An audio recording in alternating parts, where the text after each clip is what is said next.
This event has been organized by the Mining Working Group, which is a network of NGOs, and we advocate at and through the UN for human and environmental rights as related to extractive industries, including by addressing unjust and unsustainable extractive practices. We also have a number of co-sponsors for today's panel, including the organizations from which our speakers are coming. The full list is available on the flyer. The panel today comes within the context of the annual World Day Against Child Labour, which was marked last week, the International Year for the Elimination of Child Labour, and the 10-year anniversary of the UN Guiding Principles on Business and Human Rights, which urges businesses to ensure respect for human rights and calls for state action to protect them. With this widespread recognition of and various initiatives to confront business abuses, including as related to child labor, the reality remains stark. Today's panelists will address various aspects of child labor within the context of mining in the resource-rich Congo Basin. Panelists will highlight general political and socioeconomic situation which drives child labor, relevant domestic legislation, interventions by local NGOs and other groups, and international advocacy and other actions, including as related to companies that source from the region. Each panelist has a quite impressive bio, so I'll only be giving a very brief description of their title, and we will hopefully be posting their full bios to the Mining Working Group website after the event is finished. Following an approximately 8-minute intervention by the speakers, we will open up for a question and answer. Our first speaker today is Ntama Bahati, a policy analyst for the African Faith and Justice Network. Ntama? Thank you so much for the opportunity to be with you today, and thank you for all the participants. As mentioned, my name is Ntama Bahati. I'm originally from the Democratic Republic of Congo. We cannot find a solution to child labor in the Democratic Republic of Congo without understanding the context in which this is happening. Over time, we have witnessed the collapse of the administration of the state, which has the mandate to solve social, economic, and political issues facing its citizens. For 32 years, Mobutu Sese Seko was the president of the Democratic Republic of Congo. And today, we would want to ask him and his collaborators, what did he do to ensure the well-being of the children? Similarly, we would like to ask the same question to the immediate former president of the Democratic Republic of Congo, Mr. Joseph Kabila. What did you do to ensure the well-being of the children?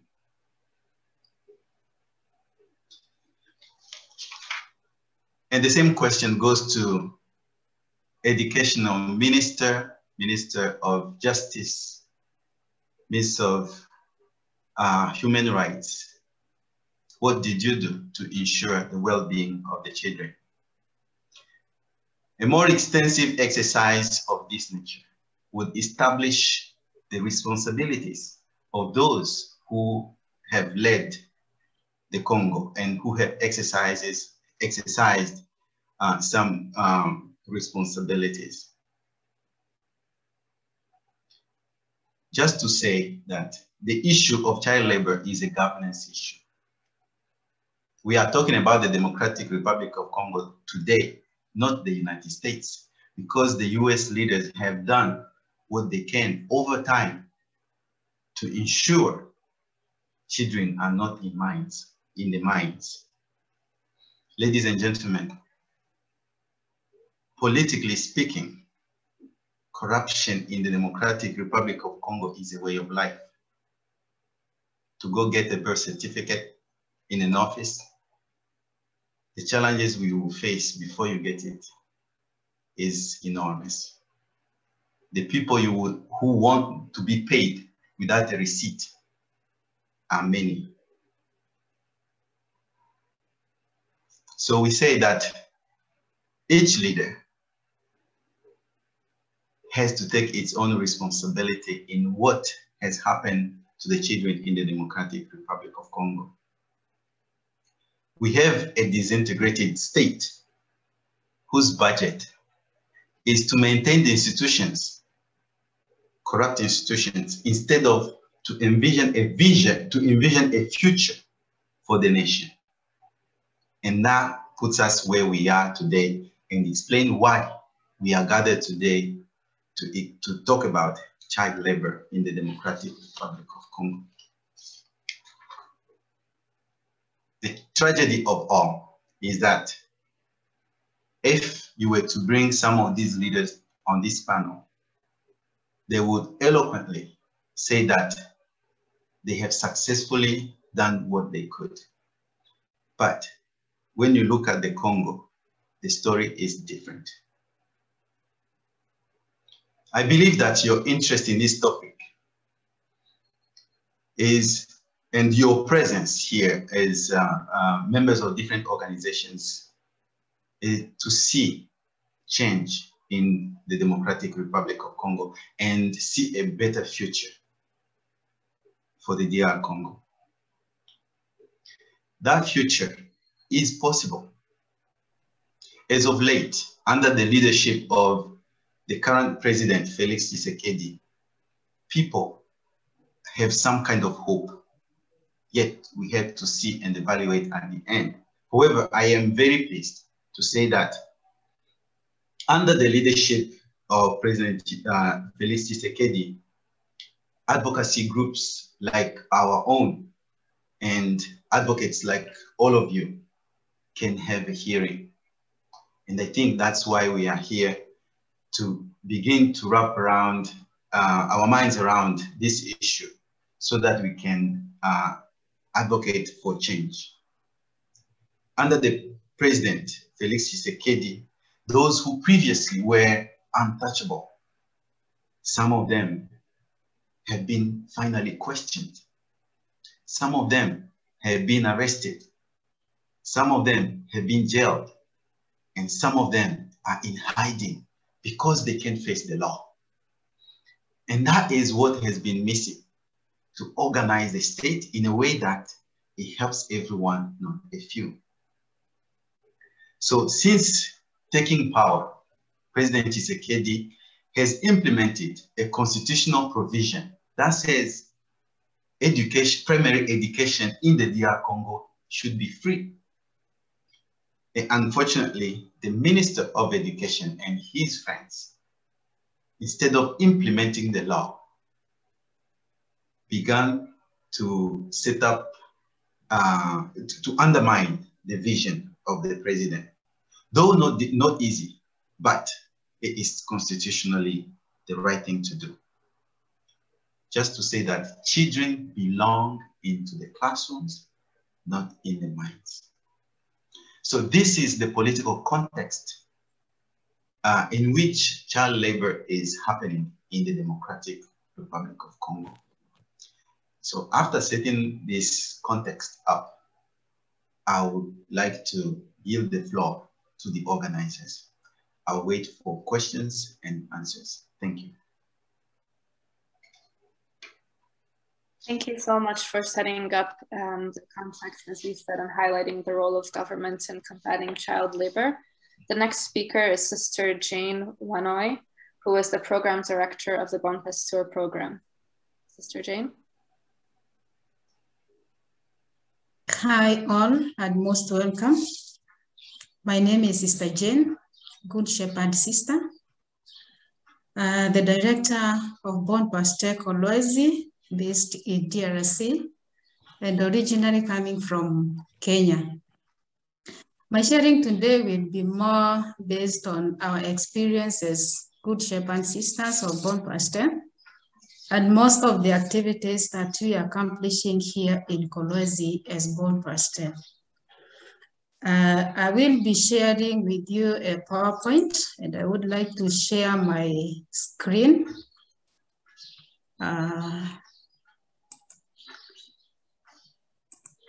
I hope you can see my You can see my screen. Yes, we can see it.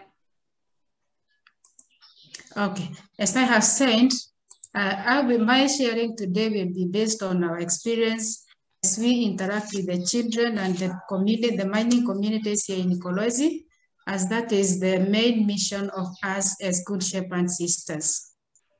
I will start by saying that Bon Pasteur is based in Kolozi, Lualaba province. That is the heart of DRC's rich copper and cobalt belt. It is here referred to as the lungs of the Congo because of its economic importance. And according to the available reports, it is estimated that 80% of the population is directly dependent on artisanal and small-scale mining for their livelihood. And in fact, this work is hazardous, harmful to human health and safety.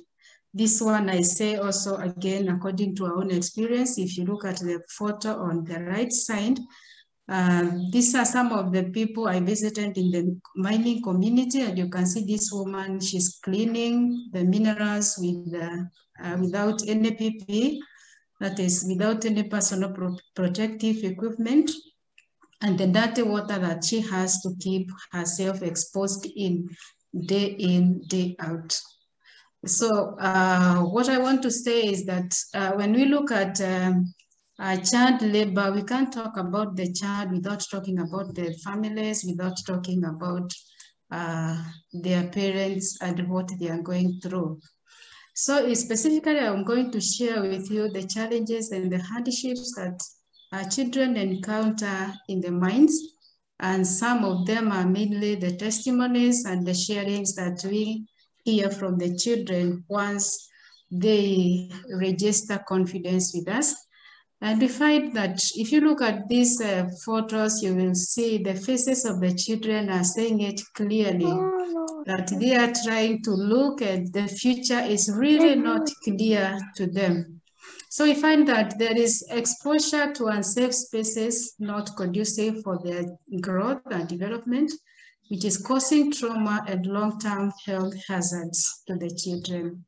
There is also violation of children's rights to life, to education, to nutrition, clean water, good health, child protection, and in fact, the list is endless. What we have found also when we get the children from the mining site is that they're also exposed to danger through being buried in the soil. That is when the soil caves in, being shot by armed guards who are guarding the mining sites. There is also a lot of child sacrifice, child trafficking, among any other dangers, and all these, they are directed to the children. There is also the exposure of the children to diseases and infections due to unclean environment within the mining sites. We have visited quite a number of mining sites, and what we see there really, it is pathetic. In some of the sites, no toilet, and so you could imagine what happens.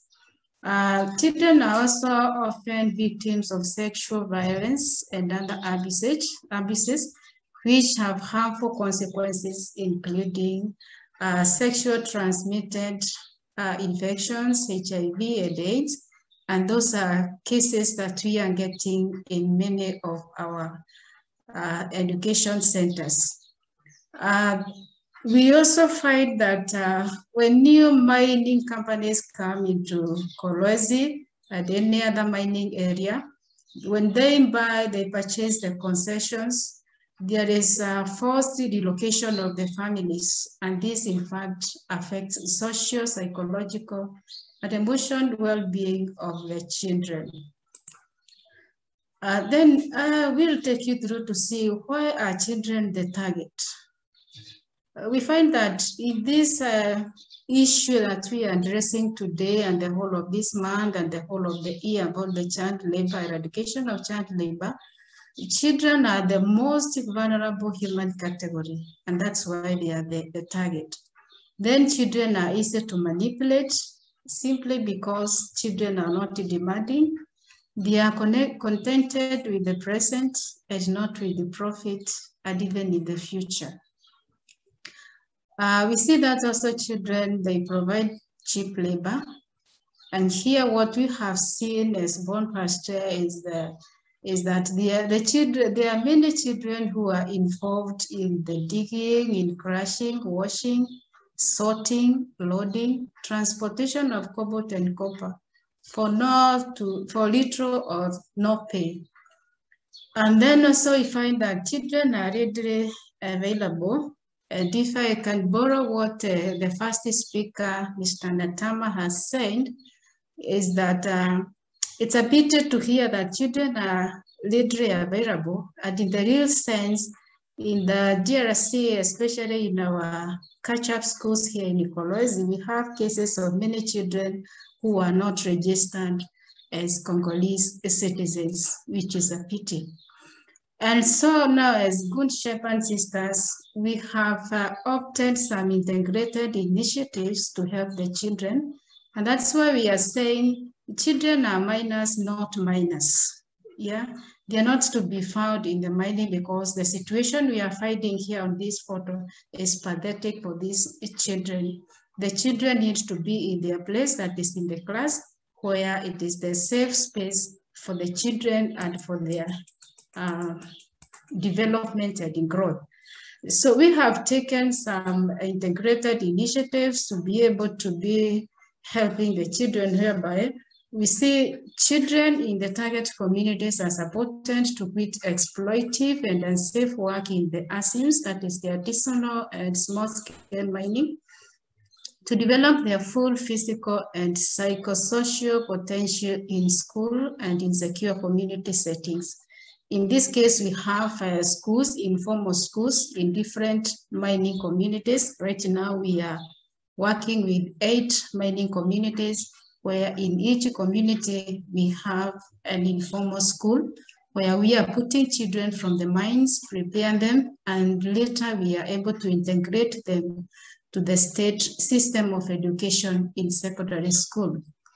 We have also increased awareness of the community on children's rights and parental responsibilities under the Child Protection Act of 2009. Also, an efficient and operational informal community communication model is in place, which is focused on the reporting and referral mechanism of cases of abuse. And as Papa said, we also make sure that children victims of abuse are ensured of psychological, legal, and medical support. We also have increased capacity of the community to lobby for the application of the law on child protection. And that's why you can see on the right, we have 2 of our staff members. We are on a local radio station trying to do the sensitization to the community on the rights of children and child protection. We also, as Bon Pasteur program, have a safeguarding policy in place since its intake in 2013. This one is to say we started our activities here in Kolwezi early in 2013. And according to this policy, all the Good Shepherd ministries for women and children in Kolwezi have a duty to care to safeguard all children involved in Good Shepherd Sisters ministries from harm. We see also by being in school, the children have found a space, safe space where they can be children. This is in the photo is one of our catch-up centers or the informal school, where the children can play, they can laugh, they can feel at ease, as compared to the situations of the children working in the cobalt and copper mines. And so through education and through teaching them the rights of a child, they have been given a voice and the ability to fight and speak up for themselves. They have been allowed to dream and become who they would like to be in the future. I'm sure if you look at these children, their faces are different from the ones we saw seated in the mines. We also have as a follow-up activity, monthly meetings of the CPP or the Child Protection Project alumni. These are all the children who have passed through our informal schools. We follow up to see how they are faring out there. Then we have also been able to install school canteens or to put in place feeding program in some of the schools, not all of them for sure. Then the parents, as I said earlier, that we can't talk of the children without talking about the parents, the community, and the environment that they are growing. So we also reach out to the parents and train and make sure they are subscribed to positive parenting practices. Then training and sensitization of mining communities and community development, child protection, advocacy, savings, income generating activities. All these help us to give alternative to the parents, the communities, when we sensitize them on the dangers of being in the mining sites. Then in that, we also realize that we can't be alone or playing alone in this field of eradication of child labor here in Kolwezi. And so we look at what global advocacy is needed to help the children in the ministry. And we find that public, private, and non-profit sectors to foster transparency based on responsible cobalt value chain to mitigate human rights violations such as child labor. We also look at children removed from the mines face hunger and health issues, including malnutrition. This is really a big issue now we are addressing these days. You have many cases reported on children malnutrition. This we see some communities like Kababa and Musonoy. These are some of the communities that we are working with, and they are really hard. They are hard hit by malnutrition of the children. We need feeding programs and basic health care for most of the vulnerable children as they quit working in the mines. Those are some of the things that we are really calling for more players in the field so that we can be able to reach out to many and to give more services for the good of the children. Then communities affected by mining projects lack social infrastructures. And now what we are saying is that partnering with the companies could help provide schools, drinking water, healthcare, and electricity. And also this could be explored for facilities such as secondary schools and skills training centers in the communities. This is where we find ourselves as Born Plus Chair very much limited, because in most of these communities I am mentioning, we have put informal primary schools, and the secondary schools are really even not inexistent. So sometimes we find once a child completes the primary school, sometimes they just go back home, and the tendency is to relapse to the mining. So this way we are calling more players in the field so that we can be able to help and protect our children.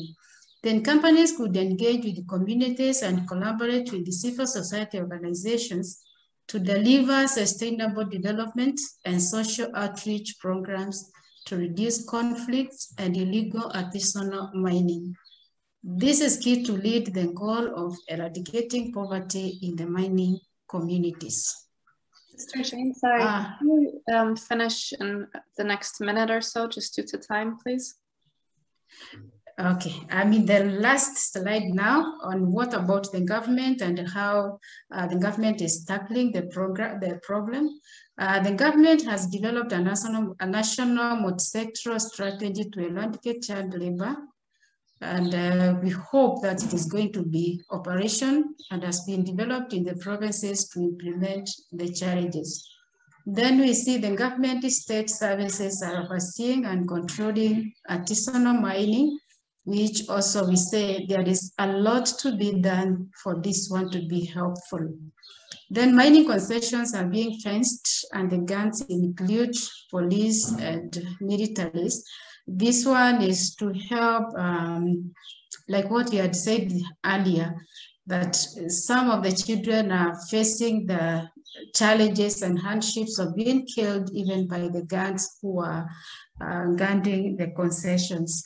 Then building on the successes of Bombaster colonizing multidimensional program, the government could also replicate or scale up on this protection model in other mining communities to effectively eradicate child labor.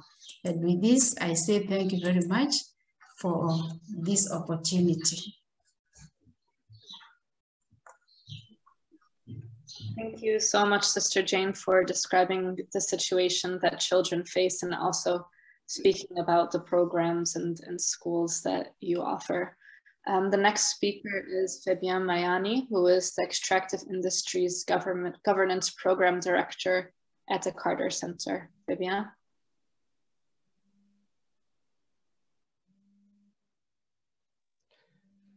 Ok, bon après-midi et bonjour à tout le monde. Hello, everyone.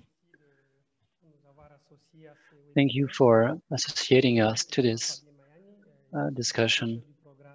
I am the director of the program for the center in DRC. This center is aiming to lead to more transparency in programs regarding mining projects and to protect communities in terms of their rights. I planned the presentation I'd like to share with you. So I'm going to share my screen right now. Can everyone see my screen? Yes. So I was asked to briefly talk about the legal question of child labor in mines in terms of protection, child protection regarding child labor in mining terms. So here are the main points I'm going to describe now. So I'm going to describe a few tools, national tools to fight child labors in mines. I will then carry out situational analysis and also identify and address all the challenges and recommendations to tackle those challenges. So a few national tools to fight and to tackle child labors in mines. First of all, there was a legal protection, a law aiming to protect child labor in 2009. There's an SOP, a standard operator manual with indicators to track that companies are actually complying to law and to regulations, and this was done in 2014. There was a strategy, a program that was a strategy to fight child labors in 2017, which was specifically dedicated to extract children from mines. There was a revision in 2018 with additional measures to ensure their child protection in working in mines. And finally, another certification report with indicators in 2019. And all these documents are meant to protect children working in mines and to extract them and to stop them from being forced to work in those mines. So what is the current situation nowadays? So we've had rather positive signals. I'd like to describe those positive trends since 2016. I think some of you may know there was a publication of a report addressing serious issues in mines, especially for children. And publication of this report allowed to raise awareness about that situation. This report from the Amnesty International and AfroWatch was published in 2015. What we observed was, as I said, this awareness, and also awareness not only from the community, from the political actors, but also from the whole country about this matter. It became progressively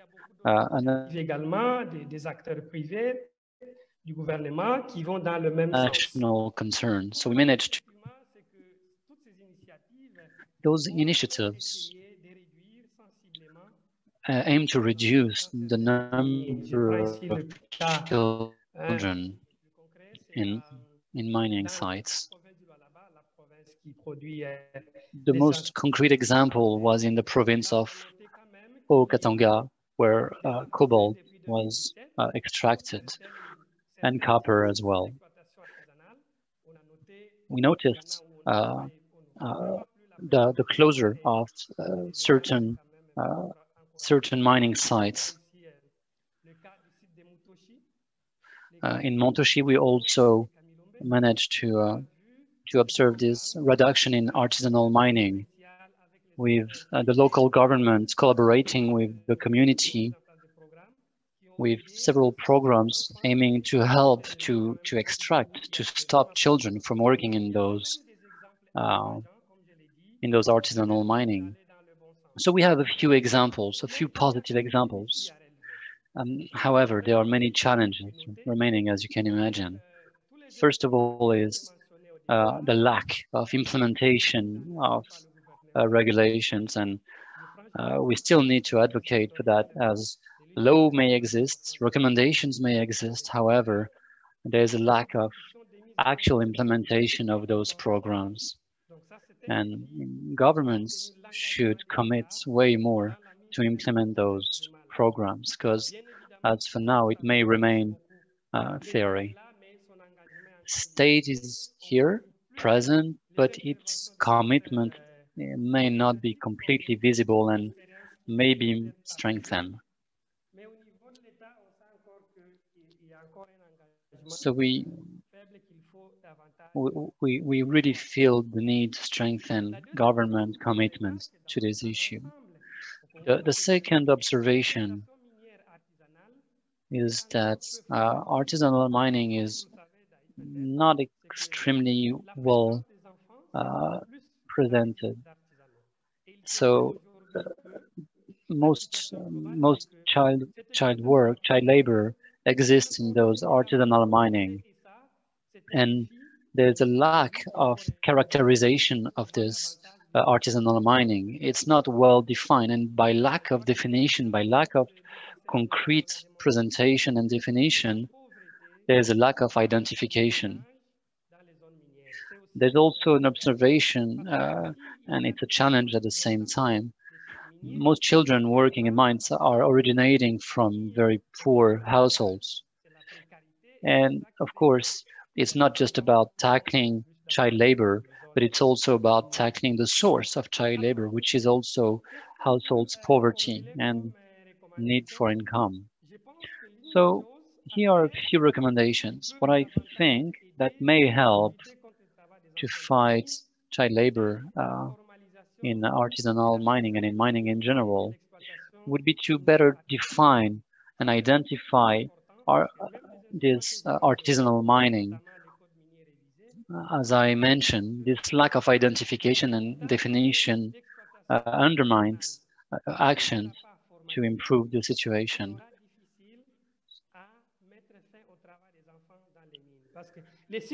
There's also a need to accompany mining companies, to work with them and to help them to work more transparently. So regarding those artisanal mining sites,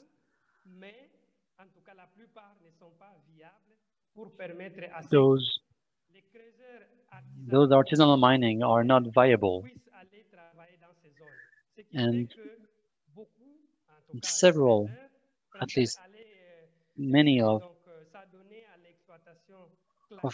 those artisanal mining are using child labor because they are not official, they are not working under any regulation, and therefore there's no way to implement any protection program as their own structure is poorly defined and structured. So the new law on mining asks for only for mining cooperatives to access mining sites. So we have organizational and structural challenges to only allow specific actors to actually work and work for mining industry. Instead, the current situation is that informal and artisanal mining are the ones causing the main issues.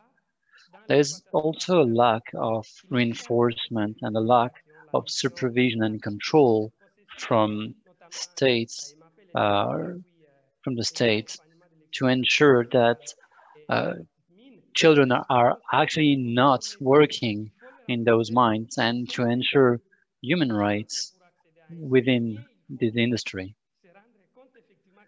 And the lack of control on site is probably one of the recommendation we would create and we would make to reinforce control on site. The third thing I'd like to describe as a recommendation would be a better coordination between different actors, between public, private, and association. There are probably good interventions, but there's a very poor coordination in terms of intervention. This lack of coordination probably undermines the impact of the measures and interventions. Those actions should, of course, be carried out with this common good objective. Another thing, as it was mentioned by a previous speaker, is to reensure a good distribution of the income issued from this industry. As for now, most of the resource is poorly shared and distributed, and the main income is immediately sent to a minority instead of being shared by those who worked to gain it.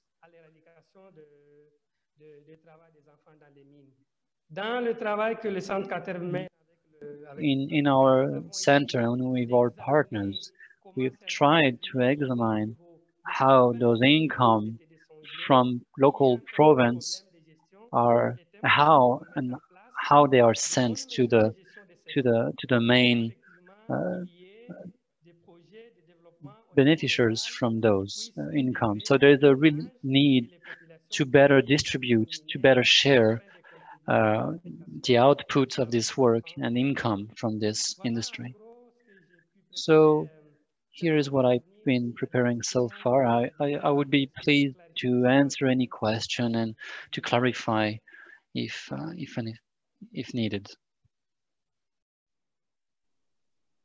Thank you so much, Fabian, for your presentation and highlighting issues regarding transparency and a lack of coordination, both for governments and businesses. The chat was quite active during your presentation, so I'm sure we'll have quite a few questions for you later.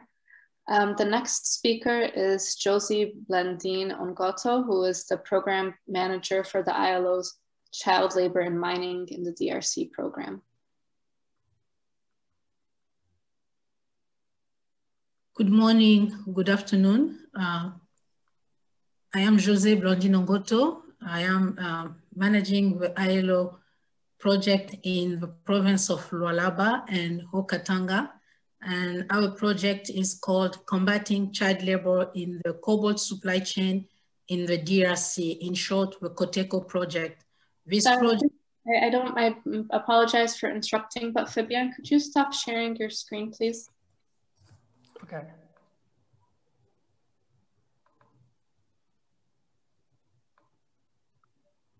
Thank you.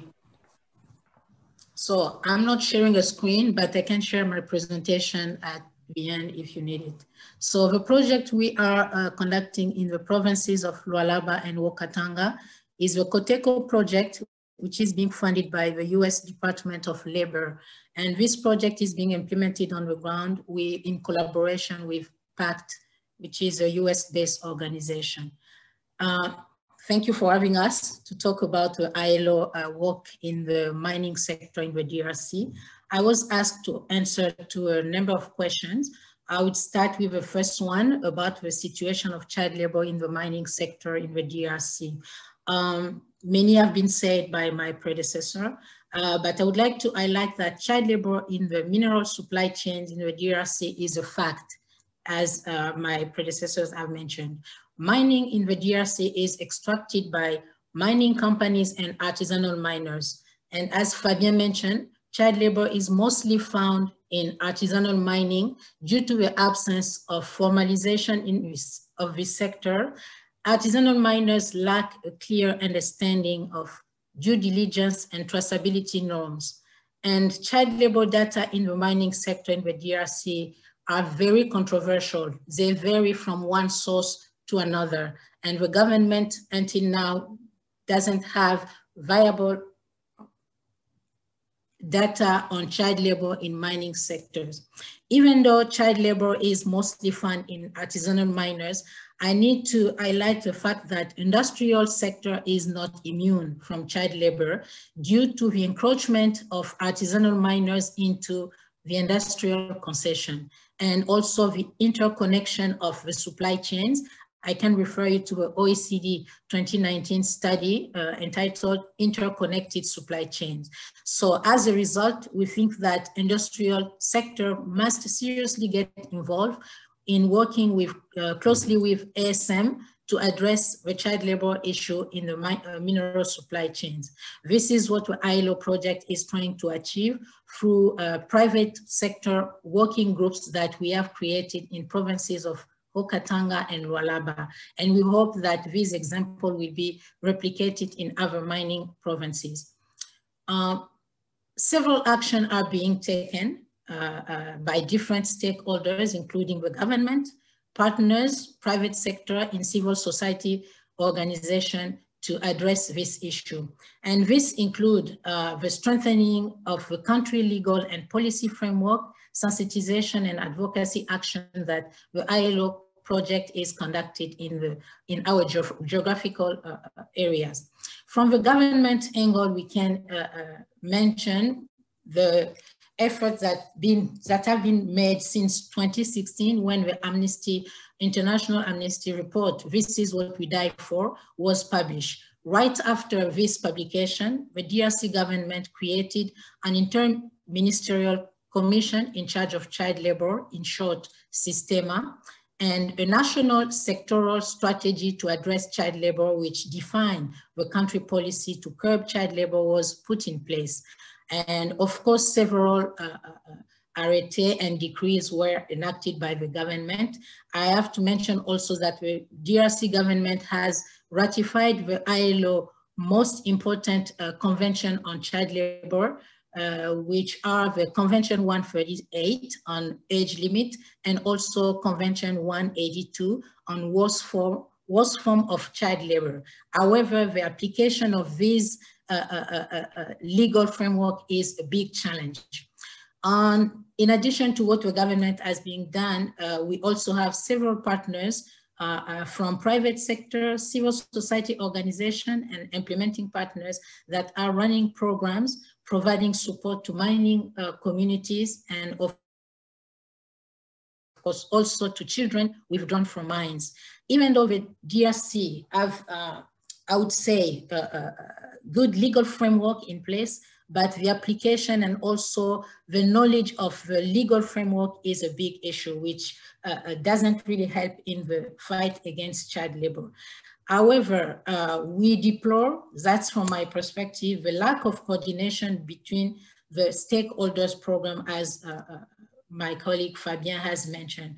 And everything that is being done is not in alignment with the government vision, with the government planning, it makes it very difficult to effectively address the problem because we don't know where we're going and where we are heading toward to. And the lack of statistic and clear data on child labor in the mining is the biggest issue. So we believe that it is paramount that stakeholders work together within the framework of the DRC government to further the country child labor policy and vision, which is in line with Alliance 8.7, as the country is in the process of becoming an Alliance 8.7 Pathfinder country. In the mining sectors, ILO is currently, as I said, in collaboration with PAC, implementing the Coteco project. This project is a capacity building project which aims at strengthening the effort of the DRC government and other stakeholders, mainly civil society organization and private sector, in addressing child labor in the cobalt supply chain by strengthening the legal and policy framework, raising awareness and advocating on the issue at both national and provincial level. We are currently working with government bodies and other stakeholders to strengthen the national laws, regulations, and policies governing child labor in the mining sector. For instance, the ILO project is supporting the development of the government 2021 Action Pledge, which consists in the creation of a child labor monitoring system for a more coherent and coordinated fight against child labor in the mining sector. On June, last week, on June 12th, our project successfully advocated before the provincial government of Lualaba and the representative of Provincial Assembly for the creation of a provincial committee in charge of worst form of child labor, as well as a provincial interministerial commission in charge of child labor in the mining sectors as required by the DRC laws. In addition, we are also assisting the private sector, including both industrial and artisanal actors, to improve the mineral supply chains, child labor monitoring and remediation mechanism through the private sector working groups that we have set up in cities of Kolwezi, Likasi, and Lumumbashi. The private sector working groups offer industrial and artisanal actors a framework for dialogue between, of course, these LSM and ASM actors to promote international due diligence and traceability standards. The end goal is to also link the DRC upstream actors with international downstream actors to build a more responsible mining sectors in the DRC. Child labor is a global issue, as we all know, which require, of course, a multi-stakeholders or a global solution. As such, we think that we need more than ever to act and act now, as our General Director of ILO has mentioned at the launch of the ILO International Conference on Child Labor. More need to be done.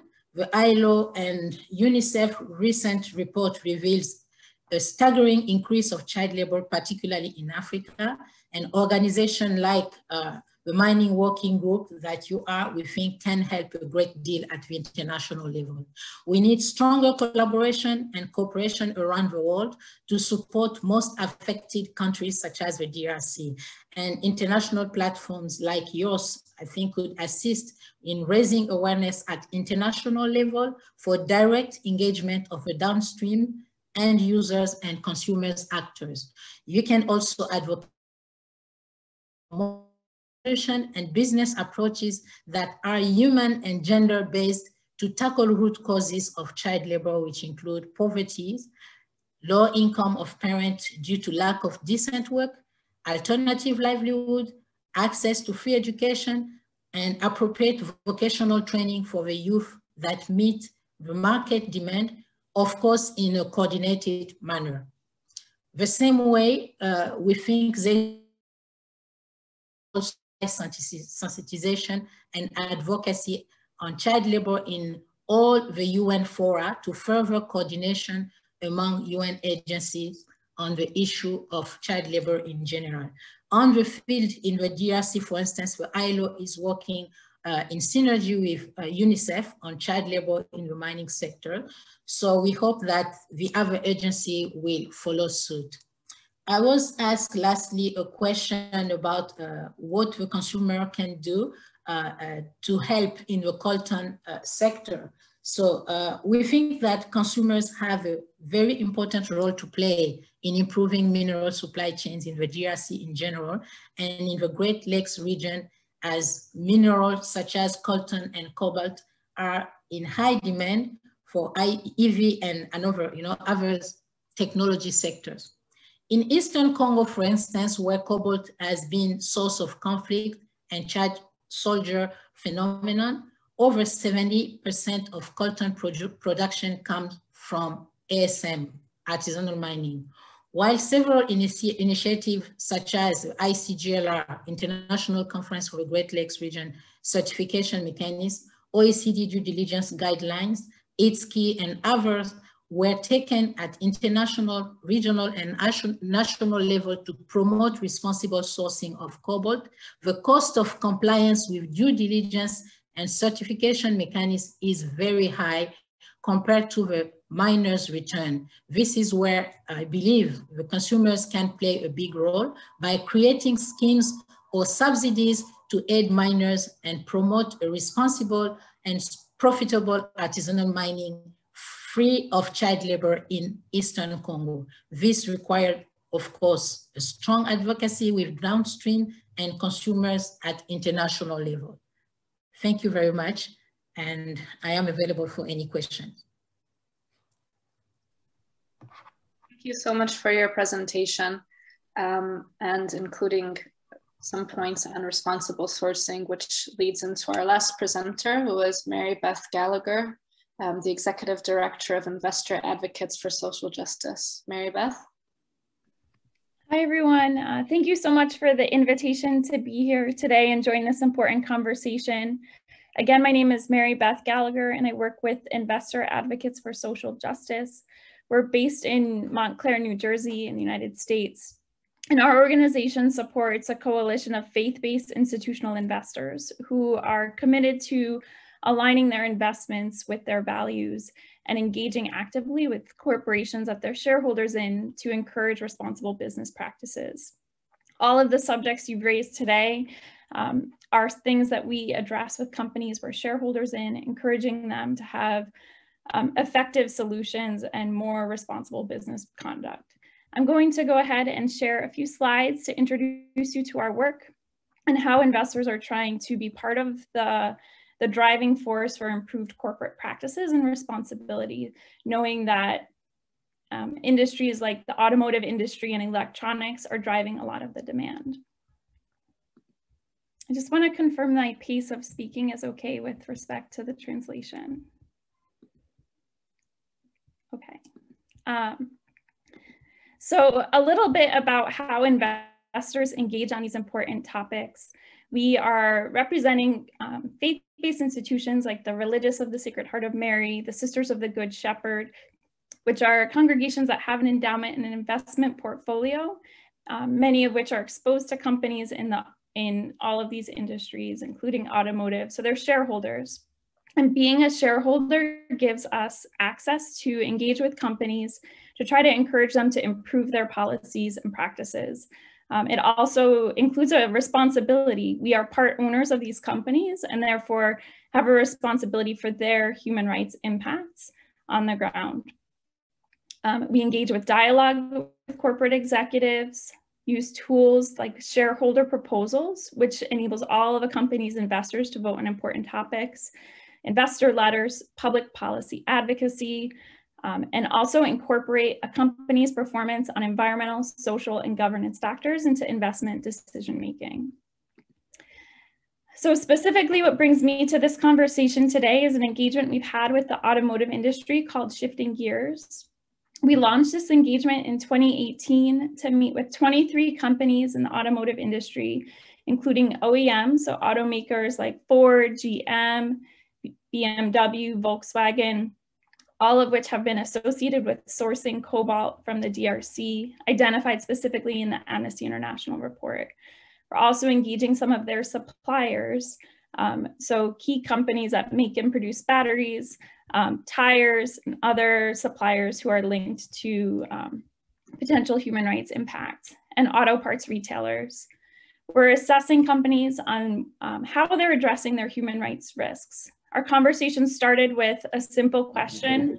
We recognize there are severe human rights impacts. There's child labor that's widely documented and pervasive. We know you're sourcing from this region. How, if at all, are you sure that you are not contributing and causing this exploitation of children, which needs to end? Our key finding is that overall companies are failing to meet their human rights responsibilities, which comes as no surprise today. So just to give you a big picture of some of the risks in the automotive industry that we're concerned about, cobalt used in lithium-ion batteries obviously is the subject of today's conversation, but it's not the only risk in the automotive industry. Electronics, charcoal and iron ore, leather, rubber, mica, all are produced in conditions that expose workers to forced labor, child labor, dangerous working conditions. So it makes it even more important that a company sourcing these commodities has a strong infrastructure in place and good management systems, so that if they're making a commitment, as almost all of these companies do, to adopt a human rights policy, to commit not to source goods produced with child labor, then how are they carrying that commitment out? As investors in companies, this can expose them to legal risk. Many companies, there are 8 companies that have been named in a lawsuit, including Tesla, for sourcing child labor, sourcing cobalt produced with child labor, and aiding and abetting child labor. So there's legal risk for companies, reputational risk, of course, and financial risk that investors are concerned about, and fundamentally the human rights responsibility. Here's just a swath of where all of these high-risk commodities are being sourced for the automotive industry and the expansive leverage and impacts the sector has. As we conduct our investor engagements, we ground our conversation in important international frameworks. The UN Guiding Principles on Business and Human Rights is recently celebrating its 10-year anniversary since adoption, and that calls on companies to commit to respect human rights in their operations and to commit not to cause, contribute, or be linked to human rights impacts. It also requires that companies conduct human rights due diligence to identify where their human rights risks exist and take measures to prevent, mitigate, and remedy impacts. So we ground our conversations in the UN Guiding Principles. We also call on companies to meet other expectations, like the ILO Convention number 182 on the worst forms of child labor, principles on free, prior, and informed consent, ILO standards to ensure worker health and safety, and alignment to the Paris Agreement and OECD guidance. Of course, we recognize that in the automotive industry, the commitment to the low carbon transition and to address climate change is of paramount importance to all of us. But that transition, which relies heavily on the increased use of electric vehicles, cannot come at the cost of human rights responsibilities and increasingly puts children at risk. So cobalt demand is anticipated to double by 2030. I've seen some estimates say 15 to 20% growth in demand year over year. So as this demand continues to increase, we've heard about the context locally, the deep poverty and the crisis that's only been exacerbated by COVID-19. It's incredibly important that companies double down on their efforts to commit to end child labor. They have a responsibility to respect human rights. Our organization conducted an evaluation of how companies across the sector are doing. We have a report which I can share in the chat, which looks at all of the management systems a company has in place, their board level expertise on human rights, whether they have effective policies, how those policies are implemented in practice.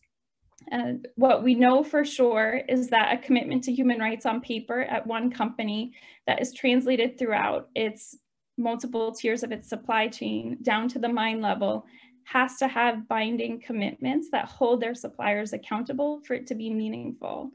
We need robust monitoring and evaluation and assessment with effective grievance mechanisms.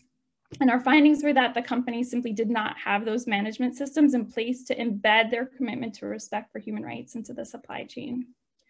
But we have seen some improvements, at least in policies on paper. So since we began our engagement, 4 of the companies that we're working, that we're shareholders in, have adopted a new human rights policy or have committed to conduct a human rights impact assessment. They're improving their human rights disclosure, and investors are increasingly aware of the interconnectedness of human rights risks with global supply chains, and increasing their expectations on companies. The movement for integrating environmental, social governance factors into investment decisions is increasing, also with regulatory support and pressure in Europe as well as in the United States. There are also mandates for mandatory human rights due diligence. We've filed shareholder proposals, which all of a company's investors vote on, with Lear, which is a leather company, General Motors, and Tesla. And we have another shareholder proposal at Tesla that will be voted on this coming fall. So it's an opportunity for investors to say, we want your company to improve your commitment to respect human rights.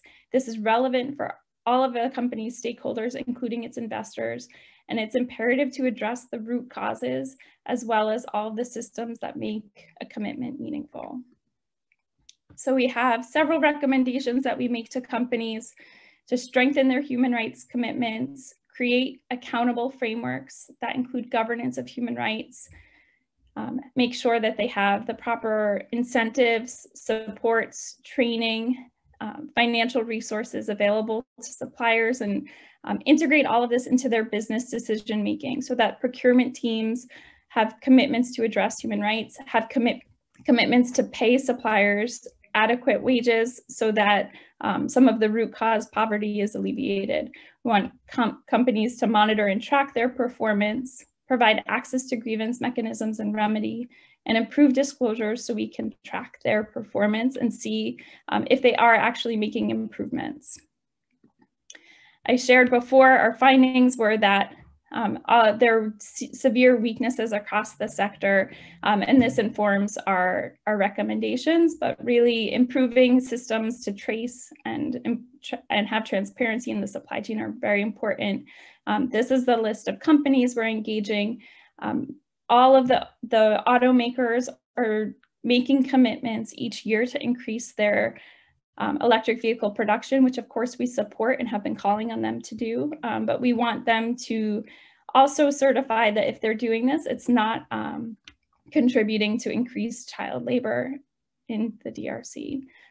So with that, I just want to commit that investors are here to support the work that's being done locally and to reinforce your expectations as we can with companies, and encourage them to support through their philanthropy the programs that are working on the ground, but more importantly to address their business practices so the commitments they make on a daily basis are not putting children at risk. So thank you again for the opportunity to be here, and I look forward to answering any questions. Thank you so much, Mary Beth, and thank you for highlighting what companies put on paper is usually not what happens in practice, and the need to continue to monitor company operations. So we've received a number of questions in the chat, and I'm going to pose 3 to the speakers and then have a new round depending on the time. So the first is quite general, but there were a couple of questions regarding who owns and runs the mine and mines generally, and also what are the names of the companies specifically. Another question was to Sister Jane specifically, which asks about the age of the child miners, and also how do you recruit quote unquote children to come to the schools or get the families to agree. And then a number of the speakers also mentioned the Amnesty International report. Marvi listed the title in the chat, "This is what we die for." If any of the speakers have a link, it would be great to drop it in. But also the speakers mentioned the impact of the report itself. And I was just wondering if you could talk a little bit more about the space for human rights organizations and human rights defenders generally, and if there's any pressure on individuals that are trying to document these violations in the DRC. So maybe we can start with Sister Jane and for those specific questions, and then any other panelists that would like to follow up on the other questions.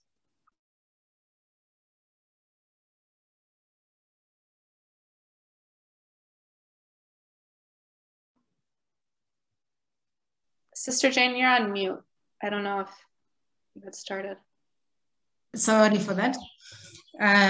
For us as Bon Pastor, we dealing with the child labor, we take children from 8 years to 18 years. As I was sharing is that it's a big challenge for us because the capacity we have, the classrooms, the schools, the catch-up centers cannot accommodate all the children that we find in the mines. And usually we take from the mines and also from the vulnerable families as a preventive measure. So for now, we are taking children from 8 years to 18 years, which really is also a challenge because sometimes you have to turn some of them back and do it for the following year. Thank you. And just as a follow-up, how do they hear of your school? Or how do you allow them to enter? How do you invite them so that they can join? We have a group of social workers.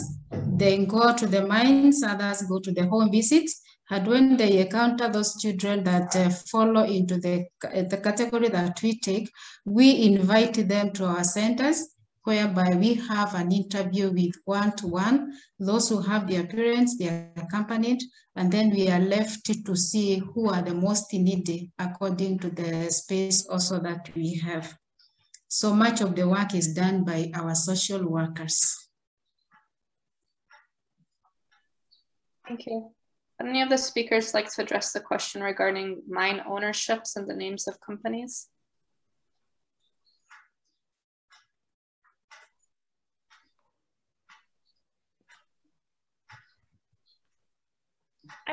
This is Mary Beth. I can share a little bit about some of the multinational corporations that are linked. So Glencore and Huayu Cobalt are two of the larger companies, and they may not be as connected to artisanal mining. So I have a really different sort of vantage point than those working locally, but in terms of the companies that are implicated through, for example, the lawsuit against Tesla, child labor was taking place at facilities, mines owned by Huayu Cobalt, a Chinese-owned firm, and Glencore, a company with a really concerning record on human rights, corruption, and weak governance. So those two at least are major corporations linked to sourcing. And Glencore is a US company? They're based in the UK. Fabian, I saw that you had come on the screen. I wasn't sure if you wanted to add something regarding artisanal mines.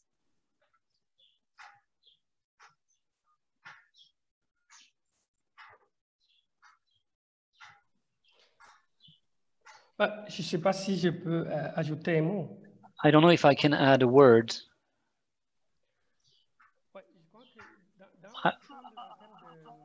In terms of mining companies,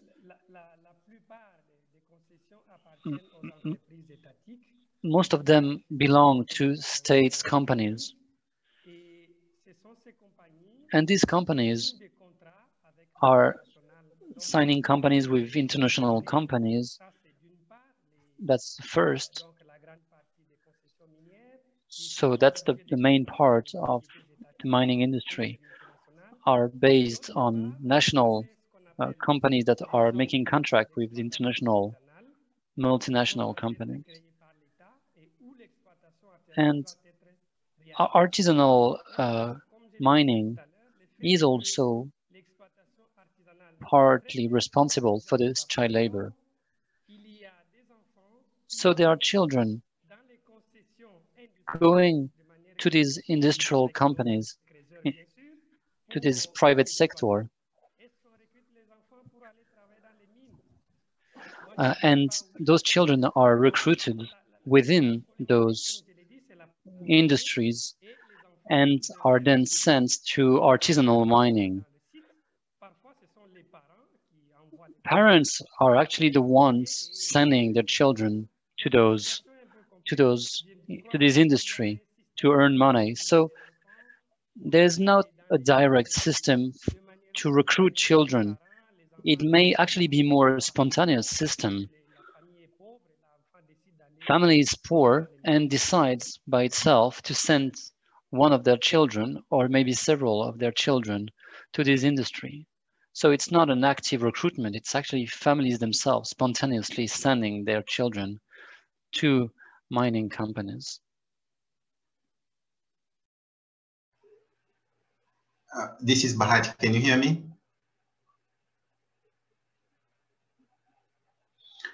Yes, I'm going to put in the chart a link to a wonderful report with the list of companies. It's almost about maybe 30 or so groups. Donc, je souhaiterais partager. So it's up to individuals to really do more research to see whether they are involved in the mines that have children in them. Thank you. That would be on page 32 of the report. Thank you. Thank you. And just as the last question, that round regarding the Amnesty report and kind of the space for civil society to operate there, I don't know if Josie has something to add or any of the other speakers. Yes, thank you, Mary. I would like to run because I'm running to the airport. So about the Amnesty report, I think I sent you information is, the report is called This Is What We Die For. So it was published in 2015. I would like to address a question that was asked about the commission that was created, the Sistema, we call it. I would like to clarify that the commission was created in 2016, right after this report we're talking about. And since then, it was not operational until recently when we started our project through advocacy in March of this year. Finally, the government signed a decree legalizing this commission whose capacity we are strengthening on the ground. With regard to the funds, since we are here within the sectoral approach, this is a commission in charge of child labor in mining sectors. We learned from the president of the commission that it will be from now on budgeted through the Ministry of Mine. So that's the clarification I would like to add. And there was a question also about the age limit. In the DRC, it's also 18 because the DRC has ratified the ILO Convention 138, and also the DRC revised mining code is clear. No one could enter the mine or be eligible in the mining sector unless they are over 18. So the age limit is the same as in the US, as I saw in the question, the chat box. Thank you so much, and thank you to Natama for listing the corporations. We had another question regarding transparency and corruption, and I was hoping, especially since Fabian mentioned that many of these companies are state-owned, and I know Natama also mentioned corruption in the beginning, if you can kind of talk about coordination between state agencies when these mines are owned by the state and how that provides obstacles for ending child labor or greater transparency.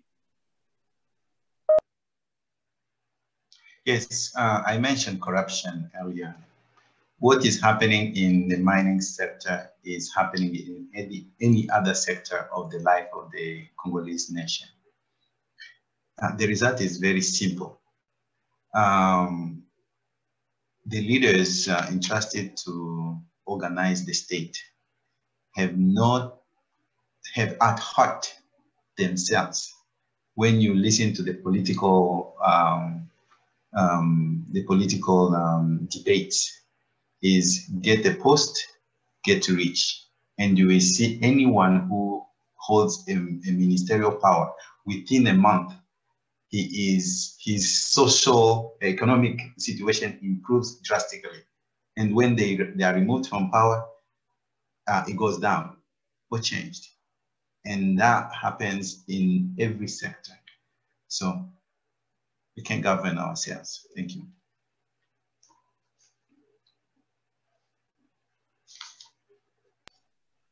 Thank you. And just as the last question, we received one that says, what support have you received from bishops or other, I guess, religious leaders regarding mining issues for any of the panelists?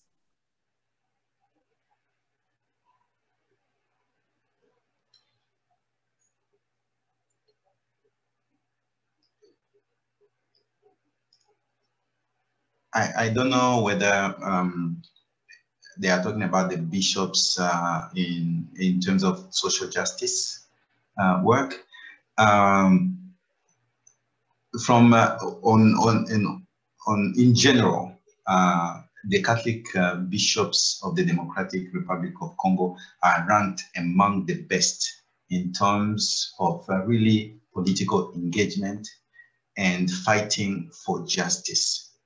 I don't have the specific information related to mining, but when you look at the issue of governance, bad governance as the source of all the ills that are happening within the state, then we can say that the bishops of the Democratic Republic of Congo have been on the forefront of the fight to demand a responsible government, in this case, the education of children being one of them.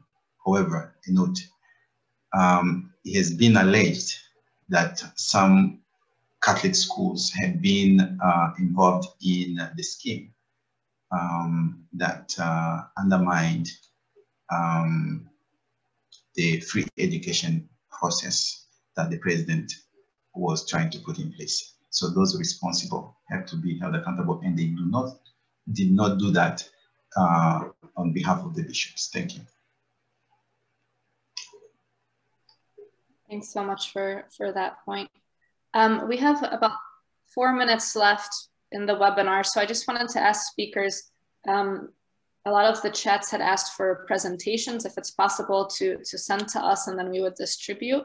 But in the last few minutes, if all of the speakers would like to give a final word and perhaps a point of action for us that are NGO representatives or just activists on what you think that we should all be doing. So we'll go in the same order that the speakers spoken. So first, Natama, please. Yes, the Africa Faith and Justice Network focuses on governance.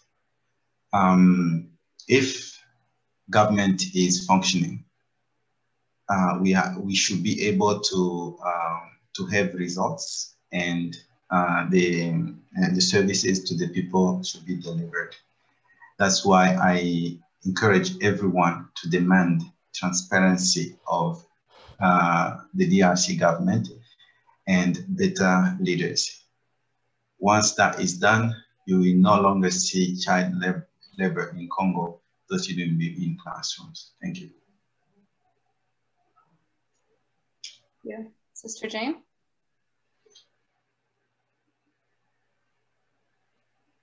You're on mute.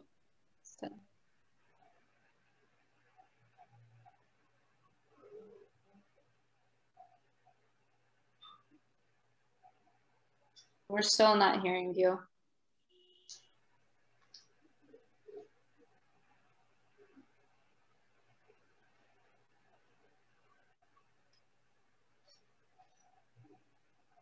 Sorry, Sister Jane, I don't know if you have a final word. I can't actually see if you're speaking or not.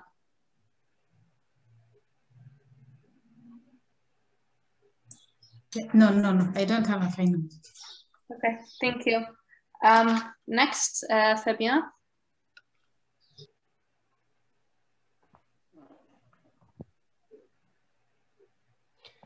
Oui, merci. Je pense que le point Yes, thank you. I'd like to highlight one of the points here. It's about the management of the mining industry. We have opportunities about the law, regulation, national law here in our country. I think it's extremely important to follow up, see how regulations are actually implemented in the field, on site. And if it's well managed, if this supervision is well managed on site, if we can make sure that children are not actually working in those mines, I think it could be a great progress. Thank you. Josie? Well, from my end, I will request more of, advocacy action from international organizations like yours with downstream end users, actors, to promote a human-based and gender-based approach in business. A triple bottom approach should not be only, a theory. It should be real, so that the support they're providing can be direct. We heard about Google, Microsoft, all the big company doing something for the Congolese children, but we don't feel it on the ground. Maybe they need to revise their approaches. And I would also request more coordination among the actors at all levels. No matter how the government is doing, we are here also to strengthen the capacity. And it's very critical for us to align our intervention within the government or the country vision and policy. It's difficult for us to win this fight if we keep working, in solo and each person in his corner. So that's my message. Thank you. Thanks so much for that, Mary Beth.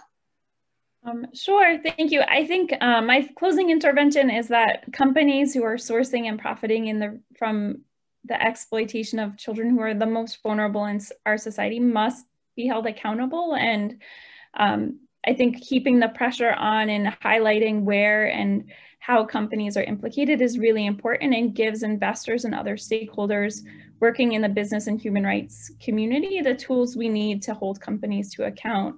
And companies also have a responsibility to create an enabling environment for responsible business conduct by supporting strong regulations, strong national policy, and investing in the communities where they are working. So again, really increased, stronger standards and more accountability and monitoring of practices is really needed. And I completely agree with Josie's remarks around coordination and put ourselves available if there's ever an opportunity for us to coordinate as stakeholders with access to corporations. So thank you everyone for your good work.